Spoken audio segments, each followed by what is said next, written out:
Land 3 the legend of dragon king के इस episode की शुरुआत में हम देखते हैं कि टांग वुलिन जो होता है ये कहता है कि इस चीज की शुरुआत करने के लिए तुम्हारी जो बॉडी है वो इतनी भी ज्यादा स्ट्रांग नहीं है, इसलिए जो मन में आए वही मत सोचो, नहीं तो शायद तुम्हारे लिए दिक्कत खड़ी हो जाएगी। बिल्कुल वैसी ही जैसी मेरे लिए खड़ी हो गई थी जब मेरी स्पीड 16,000 ईयर लेवल में इवॉल्व हुई थी। और आमतौर पर जो सोल मास्टर्स होते हैं वो रैंक 50 तक पहुंचने से पहले एक 10,000 ईयर सोल रिंग को हासिल नहीं कर पाते हैं। और भूलो मत कि ये बस तुम्हारी थर्ड सोल रिंग ही होने वाली है। तो इस चीज को सुन के जोयान जो होती है कहती है कि हाँ ठीक है मैं समझ गई। तो टांग वुलिन जो होता है कहता है कि ठीक हो चलो चलते हैं, हमें एक सिक्योर सा रेस्ट करने के लिए पॉइंट ढूंढना ही होगा और प्रीवियस ट्रायल में जो एनर्जी हमने खर्च की थी उसे बैठ के रिकवर करेंगे। और फिर क्या था ये लोग एक काफी बढ़िया सी जगह को ढूंढते हैं और बैठ के आराम से मेडिटेट करने लगते हैं और अपनी अपनी सोल पावर को वापिस से रिकवर करने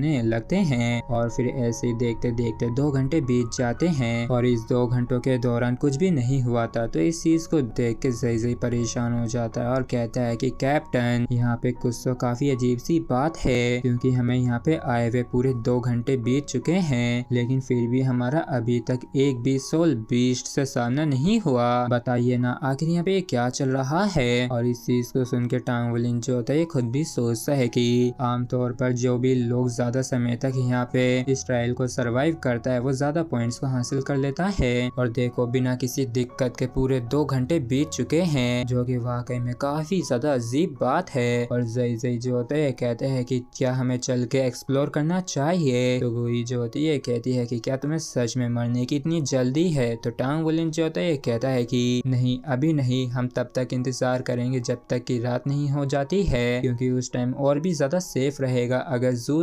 यान अपने स्टार व्हील आइस स्टाफ को इस्तेमाल कर सकी। तो इस चीज को सुन के सभी लोग मान जाते हैं और धीरे धीरे करके सूर्य अस्त हो जाता है। और जब रात हो जाती है तो टांग वुलिन कहता है कि चलो अब चलते हैं, मैं अब पेड़ पे चढ़ के आसपास देखता हूँ जबकि तुम लोग यहाँ पे आराम से इंतजार करना। और फिर क्या था इतना कह के टांग वुलिन जो होता है सस्ते स्पाइडरमैन की तरह एक काफी ऊंचे से ट्री के ऊपर चढ़ जाता है और ऊपर आसपास देखते हुए सोचता है कि ये एरिया जो है काफी हद तक ग्रेट स्टार डूअफ फॉरेस्ट जैसा ही है। और तभी यहाँ पे काफी ज्यादा खतरनाक खूंखार सी दहाड़ने की आवाज आती है और इस चीज को सुन के टांग वुलिन के होश उड़ जाते हैं और ये काफी परेशान हो जाता है और सोचता है कि ये कितना ज्यादा खतरनाक शोर था, ये तो वाकई में काफी टेरिफाइंग है। और वो जो 10,000 ईयर 3 आइड डीमन ऐप था जो कि टीचर वू चांगकोंग के साथ लड़ा था, तो ऐसा लगता है कि उसका भी इतना ज्यादा स्ट्रॉन्ग पावरफुल ऑरा नहीं था। और इसी बात को सुन के काफी परेशान सा होता है और तुरंत ही ट्री से नीचे आ जाता है, जबकि सब जय की काफी गंदी वाली फटी होती है और ये कहता है कि कैप्टन आखिर वो क्या हुआ था और आखिर वो कैसा शोर था, उसकी वजह से तो मेरी जान ही निकल गई थी। तो टांग वुलिन जो होता है कहता है कि ये तो मुझे भी मालूम नहीं है, लेकिन ऐसा दिखता है कि वो यहाँ से ज्यादा दूर नहीं था और मुझे तो ये लगता है कि वो काफी ज्यादा टेरिफाइंग सा सोल बीस्ट है। जबकि सगुई जो होती है भी परेशान होते हुए कहती है कि मेरी जो विंड बर्ड्स थी वो साउंड की उस शॉक वेव की वजह से गायब हो गई। और इस चीज को सुन के जोयान और भी परेशान हो जाती है और कहती है कि आखिर ये किस तरीके का इतना ज्यादा टेरिफाइंग सोल बीस्ट है जिसकी वजह से यहाँ तक कि सिस्टर गु युई भी इतनी ज्यादा नर्वस हो गई हैं। और तभी उसी सोल बीस्ट की एक और काफी खतरनाक सी खूंखार सी दहाड़ सुनाई देती है। तो जय भी परेशान होते हुए कहता है कि अरे देखो ये साउंड तो वापस से आया और इस बार ये पहले से भी ज्यादा तेज था और ऐसा लग रहा है जैसे कि ये जो रोर है पिछली वाली रोर को जवाब दे रहा हो। लेकिन जो भी हो उससे मुझे थोड़ा सा सुकून तो मिला है, मगर जो भी हो आखिर यहाँ पे क्या हो रहा है। तो टांग वुलिन जो होता है कहता है कि यहाँ तक कि अगर हम वहाँ पे नहीं भी जाते हैं तो भी मुझे डर है कि वो जो दोनों सोल बीस्ट है हमें ढूंढ लेंगे, इसलिए बेहतर यही होगा कि हम ही इनिशिएटिव लें जिससे कि हम पैसिव नहीं रहेंगे। और एक चीज को अच्छे से ध्यान रखना कि ये जो सिचुएशन है काफी ज्यादा डेंजरस है, तो इसे किसी भी हाल में हल्के में मत लेना। और फिर क्या था ये तीनों ही टांग वुलिन को फॉलो करते हुए आगे बढ़ने लगते हैं, जबकि दूसरी तरफ हम देखते हैं कि 2 काफी खतरनाक से टेरिफाइंग से सोल बीस्ट जो होते हैं आपस में ही टकरा रहे होते हैं और इनमें से वाकई में काफी ज्यादा टेरिफाइंग ऑरा निकल रहा होता है। और हम देखते हैं कि ये लोग एक हील के एज पे आके इन दोनों को लड़ते हुए देखते हैं तो इनके भी होश उड़ जाते हैं जैसे ये इतने ज्यादा टेरिफाइंग सोल बीस्टों को लड़ते हुए देखते हैं। और हम देखते हैं कि ये वाकई में काफी ज्यादा टेरिफाइंग से सोल बीस्ट बीस्ट हैं और इनमें से ये जो गोल्डन कलर का सोल बीस्ट है ये तो काफी ज्यादा जाना पहचाना सा है जो कि हमें सोल लैंड 2 में देखने को मिला था।